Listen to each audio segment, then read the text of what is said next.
Assalamualaikum warahmatullahi wabarakatuh. Perkenalkan, nama saya Muhammad Habib Al-Khair. Saya merupakan mahasiswa dari Universitas Islam Negeri Sultan Syarif Kasim, Prodi Hukum Keluarga Islam, Fakultas Syariah dan Hukum. Di sini saya akan menjelaskan sedikit mengenai administrasi peradilan, yaitu pada pembahasan tantangan-tantangan dalam administrasi peradilan. Baik teman-teman, sebelum kita lanjut ke dalam pembahasan, video ini saya buat untuk memenuhi tugas sebagai ujian akhir semester dari matkul administrasi peradilan tersebut yang diampu oleh Bapak Zulfahmi MH. Baiklah, sekarang kita lanjut ke dalam materi pembahasan. Administrasi peradilan merupakan elemen krusial dalam sistem hukum karena berhubungan langsung dengan tata kelola, efisiensi, transparansi, dan juga akuntabilitas penyelenggaraan kekuasaan kehakiman.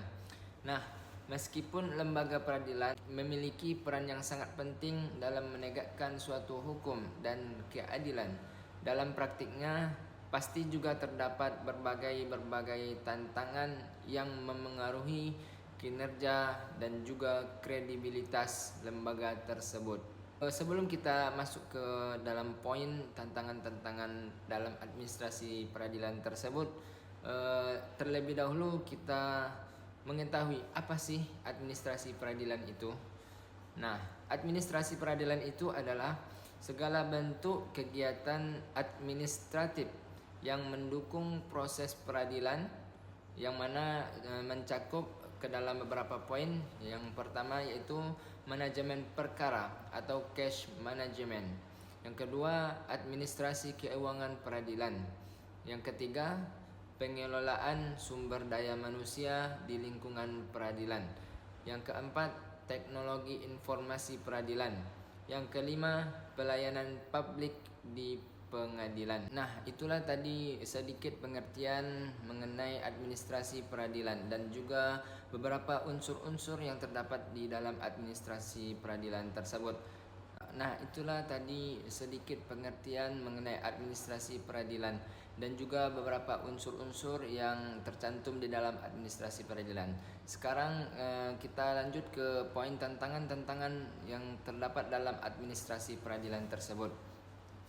Di dalam administrasi pastinya akan ada beberapa tantangan. Di antaranya yang pertama, beban perkara yang tinggi. Maksudnya banyaknya jumlah perkara yang masuk setiap tahun melebihi kapasitas hakim dan tenaga administratif, yang mana akan berdampak kepada penundaan proses persidangan, kualitas putusan yang menurun, dan kelelahan dalam bekerja. Yang kedua, yang menjadi tantangannya yaitu keterbatasan sumber daya manusia. Maksudnya di sini yaitu kekurangan hakim atau panitera atau staf administratif yang profesional, yang akan berdampak kepada ketidakefisienan dalam pelayanan, rendahnya kualitas administrasi perkara. Yang ketiga, yang menjadi tantangannya yaitu korupsi dan integritas aparatur. Nah, maksudnya di sini yaitu masih terdapat beberapa praktik suap, gratifikasi atau ketidakjujuran dalam proses peradilan yang akan berdampak kepada menurunnya kepercayaan publik terhadap lembaga peradilan. Selanjutnya, yang keempat yang menjadi tantangan dalam administrasi tersebut yaitu keterbatasan infrastruktur dan sarana prasarana. Maksudnya di sini banyak gedung pengadilan yang tidak layak lagi, kurangnya fasilitas modern terutama di bagian pengadilan yang ada di daerah, yang berdampak kepada pelayanan yang tidak optimal dan kesenjangan antara pusat dan daerah. Yang kelima yang menjadi tantangan dalam administrasi tersebut adalah lemahnya penerapan teknologi informasi. Maksudnya di sini yaitu belum semua pengadilan yang ada itu menerapkan sistem manajemen perkara elektronik atau court allegation, yang mana akan berdampak kepada proses manual yang lambat, kurangnya transparan, dan rentannya manipulasi.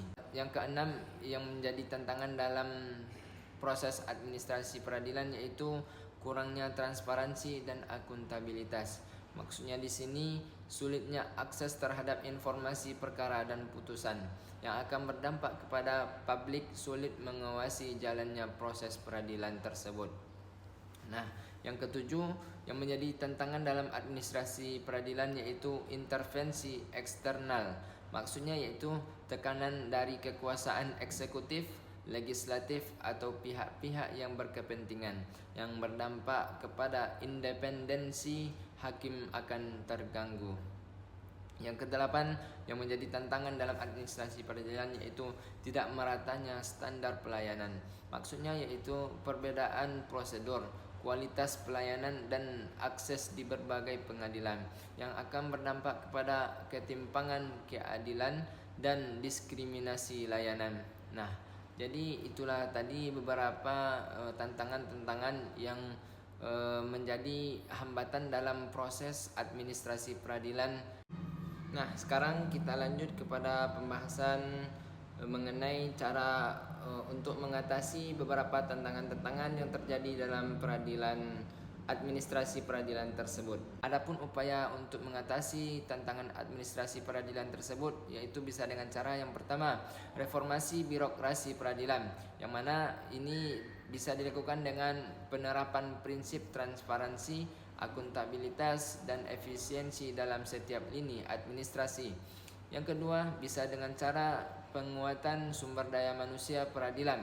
Maksudnya dilakukan dengan merekrutmen berbasis merit, pelatihan berkelanjutan dan peningkatan kesejahteraan hakim dan juga aparatur peradilan. Yang ketiga, bisa dengan cara pemanfaatan teknologi informasi. Nah, di sini bisa dilakukan dengan digitalisasi manajemen perkara, arsip dan pelayanan publik, court e-filing e-SCOM. Nah, selanjutnya juga bisa dengan cara peningkatan sarana dan prasarana. Di sini dapat dilakukan dengan melakukan modernisasi infrastruktur fisik dan teknologi, terutama untuk pengadilan yang berada di bagian daerah. Nah, selanjutnya pengawasan internal dan eksternal yang efektif juga bisa dilakukan untuk mengatasi tantangan yang ada dalam administrasi peradilan, yaitu dengan cara penguatan peran Badan Pengawasan MA dan Komisi Yudisial atau KY. Nah, selanjutnya bisa juga dengan cara peningkatan partisipasi publik, yang mana di sini juga dilakukan dengan pelibatan masyarakat dalam pengawasan dan pemberian masukan terhadap proses peradilan. Nah, itulah tadi beberapa cara untuk mengatasi berbagai tantangan yang terjadi dalam administrasi peradilan yang dapat kita lakukan. Selanjutnya terakhir kesimpulan. Adapun kesimpulan dari materi kita pada kali ini yaitu administrasi peradilan yang baik itu merupakan prasyarat mutlak bagi terwujudnya keadilan yang substantif. Tantangan-tantangan yang dihadapi saat ini perlu diatasi secara sistematis melalui reformasi kelembagaan, modernisasi sistem dan juga peningkatan kualitas sumber daya manusia. Dengan demikian, sistem peradilan akan mampu melayani publik secara lebih efektif, efisien dan juga berintegritas. Nah, itulah kesimpulan dari materi pembahasan kita pada kali ini mengenai tantangan-tantangan dalam administrasi peradilan. Semoga dengan materi-materi yang singkat ini bisa bermanfaat bagi kita bersama dan juga bisa menambah wawasan kita untuk kedepannya, dan semoga juga bisa kita terapkan dalam kehidupan kita dalam bermasyarakat. Baiklah, mungkin itu saja yang dapat saya sampaikan. Mohon maaf jika terdapat kesalahan dan juga kekurangan dalam penyampaian materi tersebut, karena memang kesalahan itu mutlak dari diri saya pribadi dan juga kebenaran itu mutlak datangnya dari Allah Subhanahu wa taala. Baiklah, terima kasih atas waktunya. Saya Muhammad Habib Al-Khair izin menutup video ini dengan mengucapkan alhamdulillahirabbil alamin. Billahi taufiq wal hidayah. Wassalamualaikum warahmatullahi wabarakatuh.